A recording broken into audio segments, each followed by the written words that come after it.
यहाँ जाना पड़ेगा।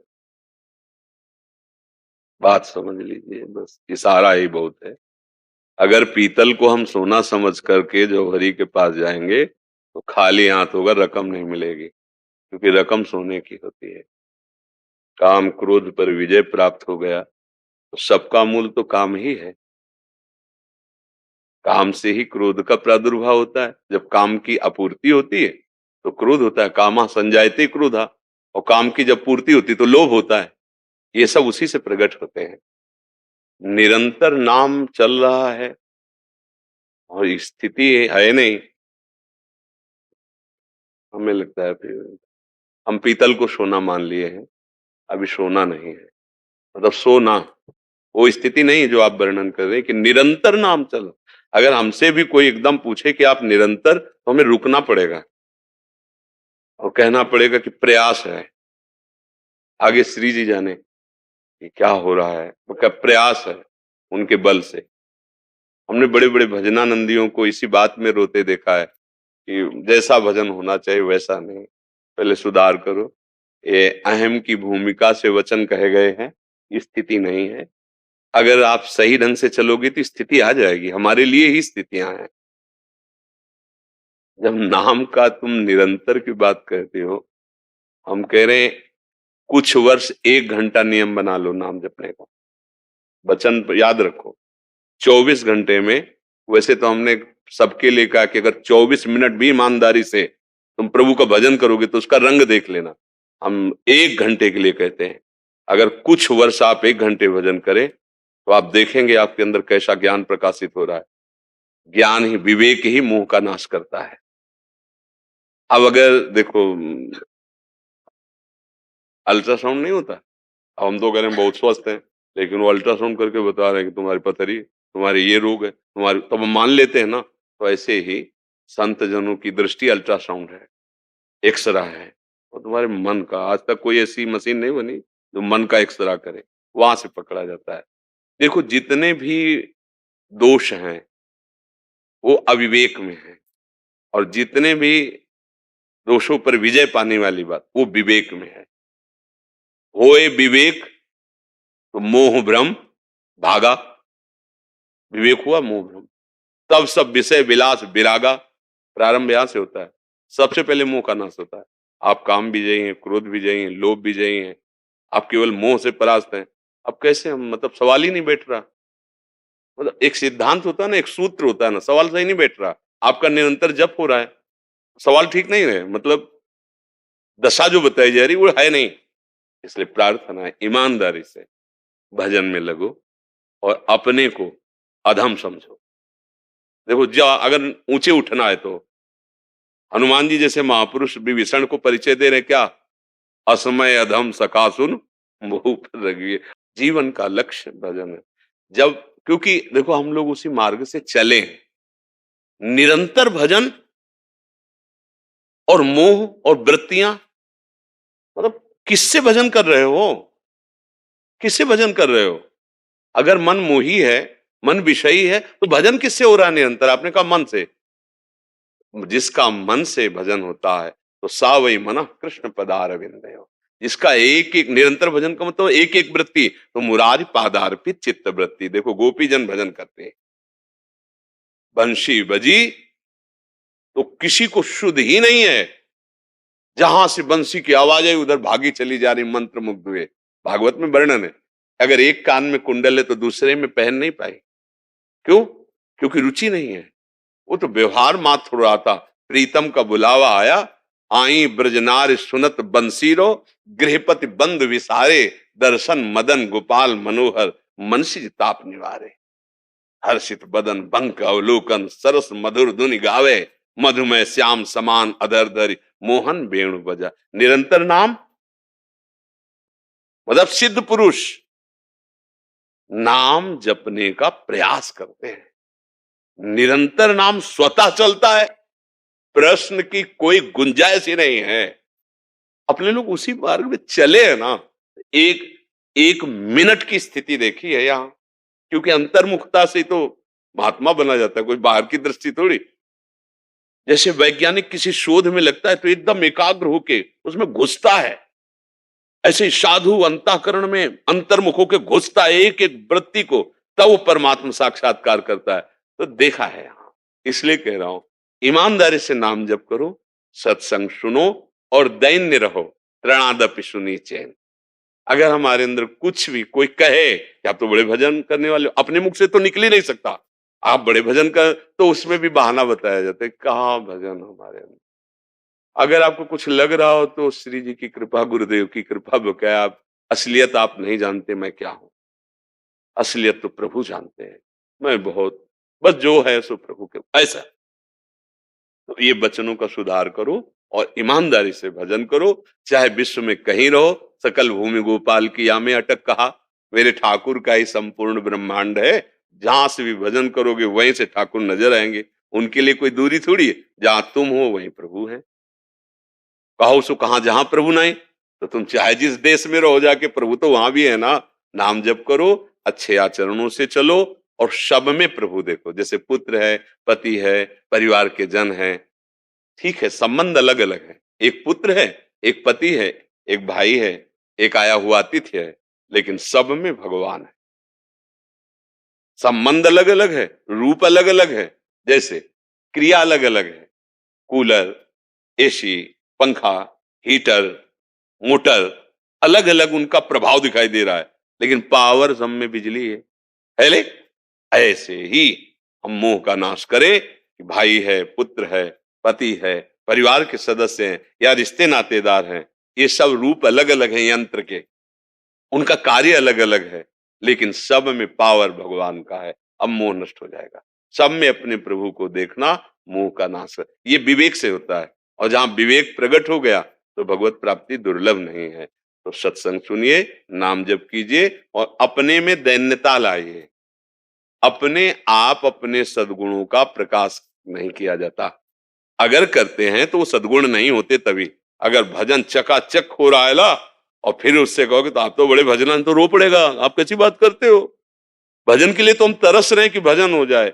नहीं बोले, आपकी आंखों में आंसू आता है, आपका चेहरा, वो थोड़ा शरीर में पीड़ा रहती है, इसलिए आंसू निकल जाते हैं। भजन के आंसू वो छुपा जाएगा। और अपने चाहे रो रहे हो घर की चिंता में, तो हम प्रस्तुत यही करेंगे कि राधा रानी के प्रेम में रो रहे हैं। हेले, अपने को क्या है, असलियत जब प्राप्त हो जाएगी तो बदल जाएगी, भाषा बदल जाएगी, दृष्टि बदल जाएगी, चेष्टा बदल जाएगी। इसलिए सावधान रहे, हम वास्तविक की स्थिति प्राप्त करने के अधिकारी हैं, क्योंकि मनुष्य शरीर मिला है, हम भगवान के अंश है। हम पद्धति से भजन करें तो ये स्थितियां दुर्लभ नहीं है, जरूर इसी जन्म में प्राप्त हो सकते हैं। श्री रसिक बिहारी दास जी वृंदावन से। राधे राधे महाराज जी, आपके चरणों में कोटि कोटि नमन। महाराज जी, नाम करते समय हमको उत्कंठा कैसे आए, आप कृपया मार्गदर्शन करें। जब हमारे हृदय में गुरुजनों के वचनों के अनुसार, शास्त्र के अनुसार आचरण पवित्र होने लगते हैं। अपवित्र आचरण वाले को नाम जपने में उत्कंठा प्राप्त नहीं। जो समुत्कंठा नाम गाने सदा रुचि, जो उत्कंठा उत्साह के साथ नाम गाने में रुचि होती है, जब अनर्थों का नाश हो जाता है और अनर्थ कराने वाली प्रवृत्ति का नाश हो जाता है, और नाम में ऐसी महिमा, ऐसी आसक्ति हो जाती है, जैसे एक लोभी कंजूस पुरुष की स्वर्ण धन आदमी, ऐसे नाम का महत्व उसके हृदय में जागृत हो जाता है। पर पहले आचरणों की पवित्रता अनिवार्य। अगर हमारे द्वारा शास्त्र सम्मत, संत सम्मत, साधु सम्मत आचरण नहीं होंगे, नाम भगवान में रुचि नहीं, क्योंकि अधर्माचरण ही तो पाप कहा जाता है ना। पापवंत कर सहज स्वभाव, भजन मूर्ति ही भाव निकाओ। नाम हम चलाने की कोशिश करेंगे पर ऐसा लगे जैसे कोई रोक रहा। नाम में रुचि नहीं होगी, नाम में प्रियता नहीं होगी, तो सबसे पहली बात, चाहे गृहस्थ हो चाहे विरक्त हो, शास्त्र सम्मत आचरण अर्थात गुरु उपदिष्ट उपासना और उसके विरुद्ध आचरण न होना। जैसे शरणागति में कहा जाता है, श्री कृष्ण अनुकूलेन प्रतिकूलस्य वर्जनम, प्रतिकूल आचरणों का त्याग कर दे और अनुकूल आचरण करे, भगवद अनुकूल, गुरु के अनुकूल, शास्त्र के अनुकूल। तो जो हमारी पूर्व अनर्थ प्रवृत्तियां हैं जिनके कारण पाप हुए हैं, तो अनर्थ प्रवृत्ति का और उसके द्वारा किए हुए पापों का, दोनों का नाश पहले नाम करता है। तब तक रुचि नहीं होती, तब तक साधक को आज्ञा पालन करने की भावना से कि अब हमारा जीवन का लक्ष्य तो भजन ही है, जबरदस्ती भजन करना, जबरदस्ती भजन कराना है, जिभ्या से, मन से, जैसे बने, उस समय स्वाद नहीं आएगा। और जहां अनर्थ की निवृत्ति हुई, पाप भस्म हुए, ये तो जीना मुश्किल हो। तद स्मरणे फिर तो रहा नहीं। एक एक नाम कंजूस के धन की तरह संभाल संभाल के भजन करना कठिन, करके बचाना कठिन, और बचा के पचाना कठिन। और भजन पच गया तो प्रेम जागृत हो गया। ये प्रेम मूल यह नाम है। प्रेमी रसिक जपत यह नाम, प्रेम मगन निज बन विश्राम। जब प्रेम प्रकट हो जाता है, इसी नाम से प्रेम मूल यह नाम, इसी नाम से प्रेम प्रकट होता है नामी के प्रति, इसी नाम से रूप प्रकट होता है। रूप छके घूमत रहे, तन को तनिक न भान, नारायण दृग जल बह, यह प्रेम पहचान। रूप समाया है, नाम पुलकित होकर बहता है। पर ये दीर्घ काल, तो बहुत लंबे समय तक श्रद्धा बने न बने, सुख मिले न मिले, अनुकूलता आवे या प्रतिकूलता आवे, अब हमें अपने कार्य में दृढ़ रहना है, बस नाम। तो अनर्थ पाप प्रवृत्तियों का नाश करके जे भी हृदय को पवित्र कर पाया, और आचरण चूंकि अब नए पाप होने गए, पूर्व का नाश हुआ, अब तो छिन छिन रुदन करन छिन गावत आनंद। इतना आनंद की रोना आ रहा है, इतनी कृपा। तभी तो दैन्य हो जाता है, तभी लुटता है। जिस डाल में फल लग जाते हैं ना, वो झुक जाते हैं। जिसके हृदय में नाम का प्रभाव प्रकट, वो झुक जाते हैं। उससे कभी अपराध हो ही नहीं सकते, क्योंकि डरता रहता है कहीं ये रुक न जाए, कहीं ये छीन न जाए। भजन की अपच है अहंकार, भजन का पाचन है अहंकार। वो सिद्ध सदोई भाषा में बोले जाते हैं, महाप्रसाद सिद्ध हो गया। सिद्ध का मतलब जैसे चावल सिद्ध हो जाए, पक जाए, उसे जहां भी पकड़ो दब जाता है ना, ऐसे कोई अपमान करे, कोई निंदा करे, तो शांत गंभीर प्रसन्नता, सब में भगवत भाव, अब वो सिद्ध हो गया। अब भजन का जो स्वाद है वो है। हमारे यहाँ भोरी करके एक महान संत है, उन्होंने यही कहा, श्वास नाम दो बिलक चलत है, इनको भेद नमो को भावे, नाम है श्वास श्वास है नाम। नाम श्वास को भेद मिटावे, रोम रोम रग रग बोले, तब कछु स्वाद नाम को पावे। जैसे हरिवंश महाप्रभु कहते, राधा नाम सुधारसम, राधा नाम अमृत रस है। महाप्रभु चैतन्य देव कृष्ण कृष्ण कृष्ण कृष्ण कृष्ण, कितना स्वाद नाम का, अश्रु चल रहे, रोमांच हो रहा है। जिधर देख के कृष्ण बोला, वो वातावरण कृष्ण बोलने लगा, चाहे वो जड़ हो चाहे चैतन्य हो। जिसकी दृष्टि पड़ी महाप्रभु पे, या महाप्रभु की दृष्टि जिस पे पड़ी, वो कृष्ण नाम का प्रेमी हो गया। पावत ही तिनको दरस उपजय भजनानंद। क्या अब ये आचार्य महापुरुष स्वयं, वो तो भगवान, उनको क्या, पर वो हमारे लिए प्रकट हुए ना, तो हमें आचरण करके दिखाते हैं। पवित्र आचरण, पूर्व पापों का नाश, नाम में प्रियता, और भगवत रूप का साक्षात्कार, ऐसे क्रम सीधे प्राप्त होगा। अगर हम नाम जपने में सावधानी करें कि किसी की निंदा न करें, किसी से अभिमान न करें, सबको मान लें, स्वयं अमानी रहे, और इंतजार करें नाम जप करते हुए नाम की आसक्ति का, आगे होगी। ऊबे ना, नाम जप करते हुए उबना नहीं है। हम तो कई बार उदाहरण दिया कि किसान भी जब अपनी फसल बोता है, तो तुरंत उसको थोड़ी काटने को मिल जाता है, 4-5 महीने उसको श्रम करना पड़ता है, और उसकी फसल को तो हो सकता है नष्ट हो जाए, अधिक वर्षा ओले गिरे नष्ट, लेकिन ये फसल नष्ट होने वाली, ये अविनाशी फसल है। जो नाम जप है साधना ना, भगवत आराधना, ये अविनाशी फसल है।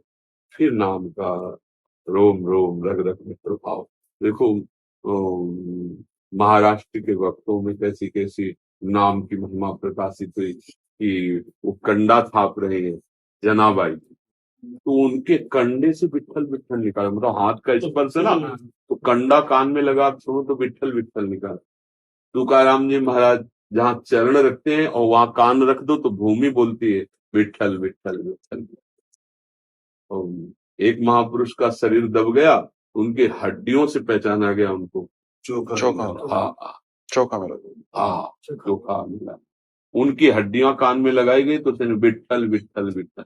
मतलब कितना नाम का प्रभाव हड्डी में, त्वचा में, वातावरण में, ये नाम का प्रभाव जिधर से निकले उधर नाम में वातावरण कर दे, वो नाम का प्रेमी महाभागवत।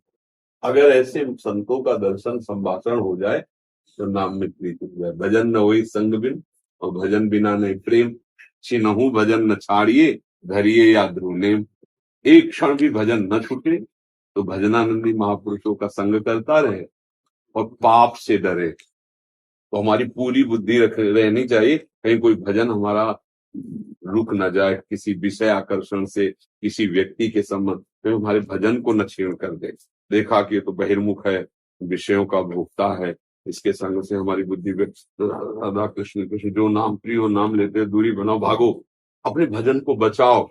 और जब कभी गर्व आने लगे तो सोचो गुरु कृपा से भजन हो रखा है तो गर्व कर रहे, तुम में है क्या, तुम देखो ना अंदर, तब वो गर्व नष्ट हो जाता है। जब अंदर जांच कर, जब हम बाहर जांच करते हैं तो अंदर गर्व आ जाता है। जैसे कि देखो ये कितना भजन करते हैं, ये तो उतना भजन करते नहीं जितना मैं भजन। जहां दूसरे से तुलना होने लगे तो जान लेना अहंकार बढ़ रहा है, और जब अंदर जांच होने लगे तो अहंकार नष्ट हो जाएगा। ये हमारी क्षमता है क्या है? अगर गुरु कृपा ना हो तो हम भला भजन कर, हमारे क्या क्या मन में चल रहा था, अगर शांत है तो गुरु कृपा से शांत है। तो अहंकार रहित दैन्य भाव और निष्पाप आचरण, बस भजन का स्वाद है। भजन में तन्मयता हो। अपने को भजन में तन्मयता इसलिए नहीं होती कि हम भजन के विरुद्ध आचरण कर बैठते हैं, भजन के विरुद्ध आहार कर लेते हैं, भजन के विरुद्ध लोगों का संग कर लेते हैं, तो हमारा भजन का स्वागत है। भजनानंदी महापुरुषों के जब हम चरित्र पढ़ते हैं तो देखो कितने सावधान हुए। अच्छा, एक बार भजन चल पड़ा फिर वो रुकता नहीं। अभी क्या भजन करना पड़ता है, और एक भजन की स्थिति होता है, जैसे हम श्वास ले रहे छोड़ रहे हैं, जिसमें कुछ प्रयास नहीं कर रहे हैं, ऐसे जिनका भजन परिपक्व हो जाता है स्वाभाविक उनका चलता है। अव्यावृत भजना तो उसे कहते हैं, अव्यावृत, बार बार ऐसे चल ही रहा, वो रोकना चाहे तो भी नहीं रोक सकता, वो इसीलिए कहा जाता है सिद्ध पुरुष हो गया। मतलब वो भजन कर नहीं रहा, उसका स्वभाव बन गया भजन करना। तो अभी तो करना पड़ेगा, तब स्वभाव बनेगा। चित्त वृत्ति निरंतर नाम में उत्साहित होकर तभी लगेगी जब पवित्र आचरण, निष्पाप हृदय, निरंतर नाम, तो ये नाम ही कर देगा। और तब तक ऐसी आकांक्षा न रखे कि नाम अनुकूलता प्रदान करे, सुख प्रदान करे, ये सब मिलेगा पर अभी नहीं। अभी तो पहले डॉक्टरी हो रही, जो हमसे गलतियां हुई, जो पाप हुए हैं, जो प्रवृत्तियां, पहले उनका नाश होगा। इसीलिए हृदय जलता है, शांत होता है। कमजोर साधक विषयों में गिर जाता है, अच्छा साधक सह करके आगे बढ़ जाता है। सहित सहित बाढ़े भगत ग्रहतन गुरु। दीपक सिंह जी बिहार से। राधे राधे महाराज जी, आपके चरणों में कोटि कोटि प्रणाम। महाराज जी, मैं कुछ महीनों से आपका प्रवचन और सत्संग सुन रहा हूँ। मैं नाम जप भी करता हूँ। महाराज जी, आपकी कृपा से हमारे अंदर की काम वासना खत्म हो रही है। महाराज जी, दुविधा ये है, अभी तुम देख नहीं पा रहे हो, चिंगारी को ज्वाला बनने में देर नहीं लगती। सत्संग से, नाम जप से वासना क्षीण होती है, भगवत साक्षात्कार से नष्ट होती है। अगर हम कहीं धोखे में मान लिया कि हमारी काम वासना नष्ट हो गई तो फिर गड़बड़ हो जाएगा, क्योंकि दुश्मन को दुश्मन ना मानना घाटे पे पहुंच जाना है। क्षीण होती, क्षीण होने को मतलब ऐसा लगने लगा कि अब वो वेदना नहीं है, पर वो है, वो सूक्ष्म रूप से है। अगर उसको फूस मिल गया चिंगारी को और हवा अनुकूल मिल गई तो ज्वाला बन जाएगी। तरंगवत है, सावधान नहीं रहे, असावधानी हुई तो समुद्रवत हो जाएगी। तो भजन से, सत्संग से कम होते हैं, लेकिन नाश तभी होता है जब भगवत साक्षात्कार हो जाता है। तभी वो माना जाता है कि अब इसको कोई बिगाड़ नहीं सकता। नई स्वात्मा रामम विषय मृग तृष्णाम भ्रमयति, जो आत्म तत्व का बोध प्राप्त कर लिया फिर उसे भ्रमित माया नहीं कर सकती। एक संत थे, रोज भिक्षा मांगने जाते थे, तो गांव के किनारे एक वैश्या का घर था, तो उनके पास बकरा था, तो बकरा की दाढ़ी थी, तो पूछते थे, बाबा जी, विनोद करते थे, तुम्हारी दाढ़ी अच्छी या हमारे बकरे की दाढ़ी अच्छी? वो कुछ नहीं बोलते थे। जब अंतिम समय था तो बुलवाया, उसको बुला लाया, बोले बच्चा अब जा रहे हैं, अब हमारी दाढ़ी अच्छी, पवित्र, कि पूरा जीवन पवित्रता से गया। तो उनका महाराज ये तो पहले भी कह सकते थे, बोले विश्वास नहीं था। मतलब सिद्ध महापुरुष, भगवत मार्ग के पथिक, जब तक शरीर में प्राण तब तक सावधानी, कभी धोखा हो सकता है, माया बहुत बलवती है। अभी तो तुम बच्चे हो और कुछ महीने से सत्संग सुन रहे हो और आपने फाइनल कर दिया कि आप काम विजयी हैं। आपके अंदर काम नहीं है, गलती गलती, क्योंकि बहुत बहुत सावधानी की जरूरत है, बहुत सावधानी। ऐसा कभी वचन में भी ना हो। नारद जी को यही वचन गिरा दिया था अगर भगवान न बचाते। नहीं, शंकर जी से यही तो जाके कहा, जब हम काम विजयी हैं और भगवान से मत कह देला जाके, तो उनको लगा शंकर जी ने तो काम को जला दिया है, जीते तो नहीं गुस्सा में, और हमको तो गुस्सा भी नहीं आई, तो इसीलिए हमारा यश ना हो, शायद ऐसा कह रहे हो। जब आम हो जाता है तो बुद्धिमान, अरे भगवान शंकर ज्ञान समुद्र है, और वो हरि के पास गए, बोले प्रभु हमने तो काम, अरे बोले आप काम विजय करो तो क्या है, आपका कोई स्मरण कर ले तो काम विजय हो जाएगा। भगवान ने, अच्छा, भगवान सही कह रहे, सत्य बोलते हैं, भक्त का स्मरण कर ले तो विकारों पर विजय प्राप्त, जैसे बच्चा बोल रहा है, भगवान को तो देखा नहीं, संतों की बात सुनी, संतों तो ऐसा आभास हो रहा उसको कि पहले जो हम जल रहे थे, जो हमें वेदनाएं हो रही थी, वो अब शांत है। वो उतना अनुभव करके बोल रहा है, लेकिन वो है चिंगारी है। भगवान से थोड़ी देर में विदा हुए, और एक नगर, राजकुमारी, स्वयंवर हो रहा है, और अभी कह के आए थे भगवान से, और फिर भगवान की याद की कि आप अपना रूप दे दो क्योंकि ब्याह हो जाए।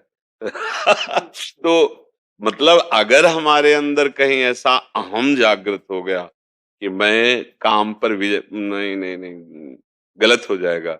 हाँ, गुरुजनों की कृपा से, भगवान की कृपा से, भजन के बल से ये शांत होता है, और एक दिन मिट भी जाता है, पर तभी मिटता है जब भगवान का साक्षात्कार होता है।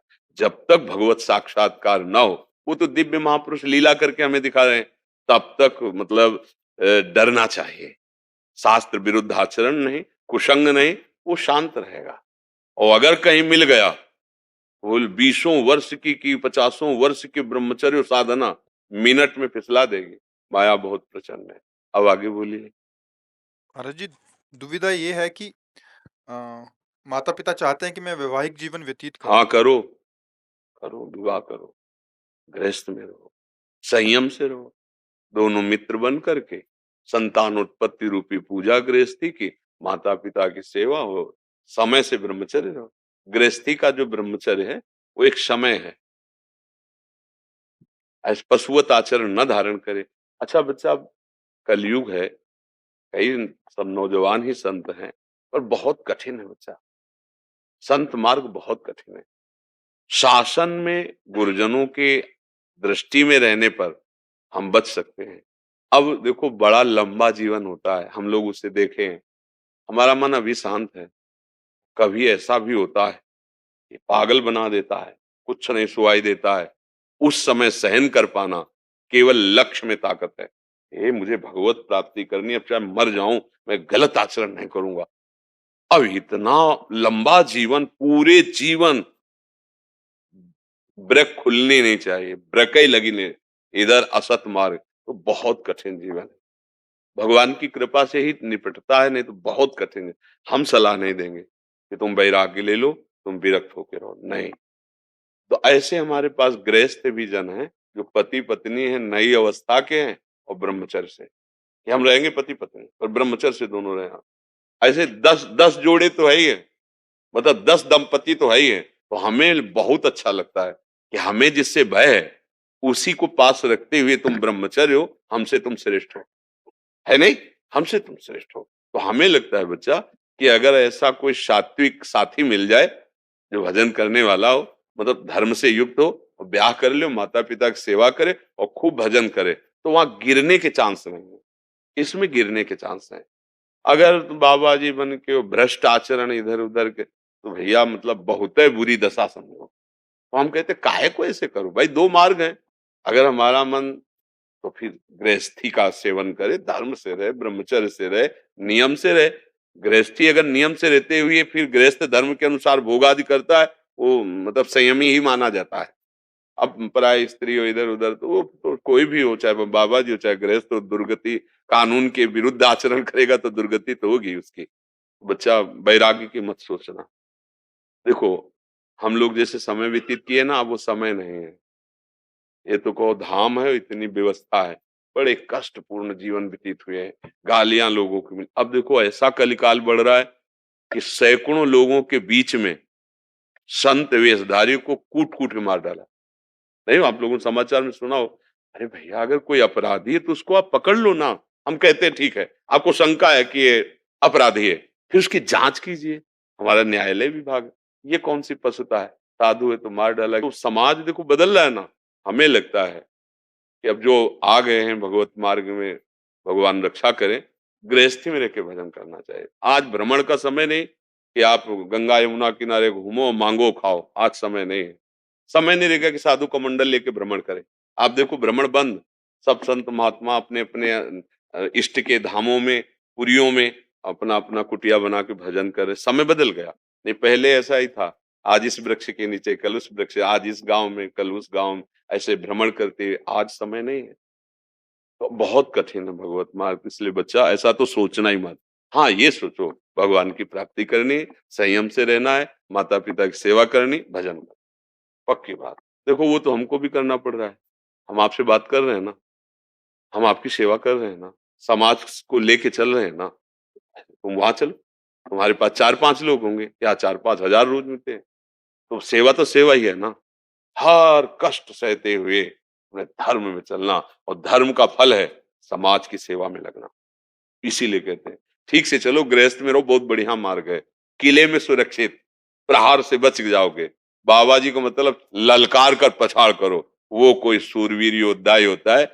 नहीं तो भैया योद्धा का वेश रख लेना सरल है, लेकिन ये सूरवीर योद्धा बनना बड़ा मुश्किल है। क्योंकि हमारी लड़ाई बाहर नहीं है, अंदर है। काम क्रोध लोभ मोह मद मत्सर ये जला रहे हैं हृदय को। शांत भाव से सह रहा है, नाम जप कर रहा है, किसी से इसमें सहयोग नहीं हो सकता। क्या सहयोग हो सकता है? अगर किसी से सहयोग लो तो भ्रष्ट हो जाओगे। कोई भी हमारे सहयोगी नहीं, केवल गुरु और इष्ट। तो ये मार्ग बहुत खतरे का है। हाँ जो निष्ठावान वैराग्यवान उनके लिए तो अमृत स्वरूप है। इसलिए गृहस्थ में माता पिता जो कह रहे हैं वैसे ही मानना। और ये अब भारतीय किसान यूनियन है, उसमें आप सेवाएं देते हैं। तो आप जैसे किसानों के बारे, जब उनकी तकलीफों के बारे में बोलते हैं तो कह रहे आप इनको बहुत अच्छा लगता है कि मतलब हाँ आपको ही तो चूंकि है हम एक जो पैदा हुए किसान के घर में ही है ना, तो वो समस्याएं पढ़ी लिखी नहीं हो तो देखी वही है ना कि किसानों को जो, और सबका पेट भरने वाला है, चाहे जिस सर्विस में हो चाहे जिस पद में हो। रुपया थोड़ी खाओगे, खाओगे तो अन्न ही। और वो और उसकी तरफ देखना अनिवार्य है, हमारी सरकार को भी और अन्य समाज के पदाधिकारियों को भी। पर किसान पद एक ऐसा है कि उस पर प्राय दृष्टि नहीं रहती, क्योंकि वो एक गाँव में कोने में बलपूर्वक मेहनत करता है, उसकी फसल नष्ट हो गई, अब बच्चे पढ़ाने, सारी सेवाएं करनी, तो ऐसा संगठन भी करना चाहिए। और वो हमारे गरीब किसानों को, मेहनत करने वाले किसानों को ऐसी कुछ सुविधाएं दे, ऐसा सहयोग दे, जिससे पूरा भारत का, पूरा विश्व, अगर भरण पोषण होता है तो किसान ही माता पिता की तरह कमा करके दे। भाई ठीक है रुपया मिलता है आपको, लेकिन रुपया थोड़ी खाओगे, खाओगे तो अन्न। तो वो मेहनत कर रहा है। अच्छा जैसे आप सब नौकरी पेशा वाले तो सबको पैसा मिल रहा है, लेकिन उसकी फसल नष्ट हो गई, पैसा लगाया फसल भी नष्ट, अब क्या रह गया उसके पास? हमने देखा है। और जो उसी में पैदा हुए ना, हाँ वो उसी में बहुत, मतलब एक तप में जीवन, एक कष्ट में जीवन, पूरा परिवार बैठा हुआ है, बादल चढ़े हुए हैं, सरसों की फसल पकी खड़ी है। अगर पानी गिरा और सुबह सूर्य की किरण निकली तो सब कलियां फिर और सब सरसों बिखर जाएगी। कोई उपाय, हे भगवान आज की रात तो सुबह हम मेहनत करें, और अगर बरस गया और धूप खिली तो सब, अब उसका क्या होगा? अब उसकी कोई मुआवजा थोड़ी देगा। किसान है, भोग रहा है। बहुत बहुत ये तो, मतलब इस पर हम एक दो बार, अब जैसे अपने बैल जोतना बंद हो गया, ट्रैक्टर से चल रहा था, छोड़ दिए गए। अब जो गौएं दूध नहीं देती छोड़ दिए गए। अब वो समूह का समूह किसान की फसल को जिससे, इसीलिए हम कहा कुछ ऐसे संगठन बनने चाहिए जो ऐसे पशु हैं उनको एकत्रित करके उनको भोजन आदि की व्यवस्था। अब इतना किसान थोड़ी धनी है कि वो हर खेत में जाल लगा ले, हर खेत को ऐसे बांध ले। जंगली पशु हैं, नील गाय हैं और जो आवारा पशु हैं वो उसकी फसल को नष्ट करते हैं। वर्षा आदि अधिक झंझावात, ओला बरस गए, उसकी फसल नष्ट हो गई। तो ये अच्छा है, हम चाहते भी हैं कि ऐसे समुदाय उठ करके खड़े हों जिससे हमारी सरकार सहयोग करे, किसानों की तरफ दृष्टि जाए। क्योंकि कोई भी हो, पाओगे तो दाल रोटी फल फूल वो सब इन्हीं से पैदा हो रहा है, सब्जी फल मूल जो भी है किसानों से हो रहा है।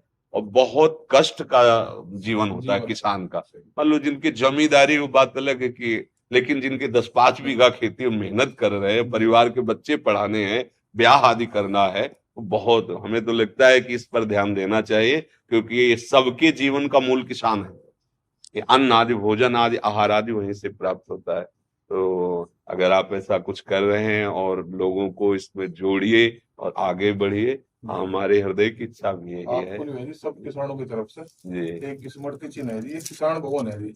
अच्छा जी, सिसोली में है जी, टिकैत साहब ने बनाया था जी। हाँ। तो एक सम्मान देते हैं, भारत गौरव सम्मान। जी ये राकेश टिकैत जी है, ये हमारे पिताजी नरेश टिकैत जी है, चौधरी महेंद्र सिंह टिकैत जी है जी। तो ये आप हाँ हाँ ठीक है। राधा राधा अच्छे राम राम। राधा किसी महाराज जी ने, महात्मा जी ने किसान की बात तो करी जी, जी ये बहुत बड़ी बात है। किसानों में आपका एक अलग ही पहचान बनी है जी। तो अच्छा, उसका प्रधान कारण है कि हम किसान के घर पैदा हुए हैं जी। तो हमने बचपन से वो बातें देखी है। जी। तो जब किसान की बात आती है तो घर की बात हो गई ना हमारे, तो वो बात हमने वो पीड़ा देखी है, वो अपने पूरे परिवार को शोकग्रस्त देखा है कि ओले गिर गए, पूरी फसल गेहूं की गिर गई। अब जैसे गलेथ में गेहूं है और पूरा वो गिर गया, अब उसका मरा हुआ दाना होगा, अब दाने में दम नहीं, अब उसको कौन दे? वो हजारों रुपया लगा के सिंचाई किया है, खाद डाला है और उसके परिवार का पोषण उसी से होता है। उस पर कोई देखने वाला नहीं, उस पर कोई सुनने वाला नहीं। सब जगह सब बातें हो रही, पर उस पर भी तो नजर करो। हमारे देश का पोषण करने वाला के भले सब लगे हैं, सबके अंगों में पुष्टता उसी रोटी दाल और अन्न से सब्जियां जितनी उत्पन्न होती है वो सब किसान के खेत में होती है। तो ऐसे संगठन मिलकर के उनको सहयोग करें। सबसे बड़ा सहयोग होता है वाणी का। पहला कि अगर हमारे साथ 10 लोग खड़े हैं तो हम हर विपत्ति से निपट सकते हैं। दूसरा सहयोग होता है आर्थिक, धन का। तो हमें लगता है वाणी और धन दोनों का सहयोग अगर किसानों को मिले तो ये किसान हमारे देश को समृद्ध बना सकते हैं। अब मूल देखना चाहिए कि मूल कौन है। हमारे शरीर का मूल आहार है, आहार का मूल कौन है? किसान है। तो किसानों का जो मतलब अपमान करते हैं या किसानों की अवहेलना करते हैं, अनादर करते हैं, तो उनको समझना चाहिए मानो माँ का अनादर करते हैं। जैसे माँ दूध पिला करके और हमें पवा कर मजबूत करती है, ऐसे किसान भाई हैं, सुंदर चावल प्रकट करते, गेहूं प्रकट, अन्न प्रकट करते हैं और बाजार में मान लो पहुंचा तो भले तुम अर्थ देते हो, अर्थ से उनका परिवार पोषण होगा, लेकिन तुम्हारा उधर पोषण अन्न से हो रहा है। तो सम्मान देना चाहिए, सुविधा देना चाहिए और उनकी रक्षा भी करनी चाहिए। और बौद्धिक स्तर से भी आप लोग भी बौद्धिक स्तर इतना फैलाइए कि किसान इतना सोच का निगेटिव ना हो जाए कि वो अपनी हानि सोच ले। ऐसा नहीं, उसको लगना चाहिए कि अगर हम आपके पास जाएंगे ना तो आप आर्थिक सहयोग भी करेंगे, वचन का भी सहयोग करेंगे। तो ऐसा होना चाहिए। जो गरीब गांव के किसान जन हैं, गांव-गांव जाकर के उनकी बौद्धिक विस्तार की बात, उनकी बुद्धि विकास की बात, फसल और अच्छी कैसे उपजे, सरकारी सहयोग कैसे उसको मिले, उसकी फसल अच्छे दामों में कैसे बिके, क्या उपाय करना, इन सब बातों पर ध्यान देकर एक समाज संगठित की जाए या जो समाज संगठित है उसका सहयोग किया जाए। ऋषि और कृषि परंपरा दे देश आगे बढ़ेगा जी। जी जी दोनों चीज, ऋषि भी और कृषि जो जी। राम राम। धन्यवाद।